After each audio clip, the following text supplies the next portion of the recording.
Hi, Chris Barrett here from Northumberland Physio.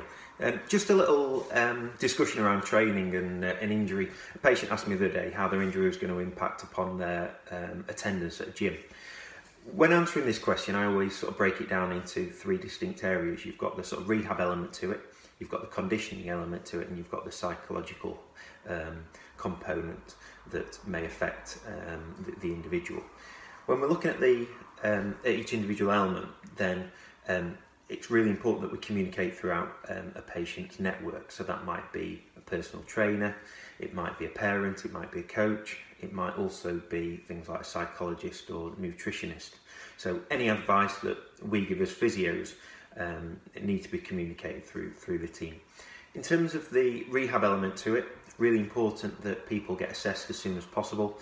If we know what's going on, then that plan can be implemented ASAP. It's also really important that if people get assessed as soon as possible, then we can get cracking with things like if people need any scans, any MRIs, referral to orthopaedics, and that happens. Also, in terms of if people get seen ASAP, then things like if patients require manual therapy, we're going to get them cracking with things like maybe a strengthening program. The sooner that starts, the sooner we're going to be achieving our goals.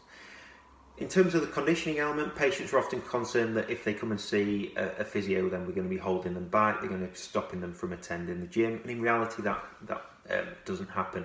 What we often do is look at what they can do and put a plan together around that, so whether that's maintaining their aerobic performance, maintaining their strength in other areas, away from their injury, or do you know what? Often we find that the work that patients do with personal trainers can complement, support, supplement any rehab and recovery. And then finally, you've got the psychological component. What we often find is whether it's patients at the gym or elite performers that are out there, they've invested an awful lot of time, effort and money into their sport, and injuries can potentially hit them hard. So what we really want to do is support that person throughout the period of injury, in maintaining the motivation and giving them a goal and a target to work to get them back, whether that's going to the gym 2 or 3 times a week or training full time as an elite performer. Well, I hope that's been interesting, and hopefully catch everyone soon. Thanks, bye.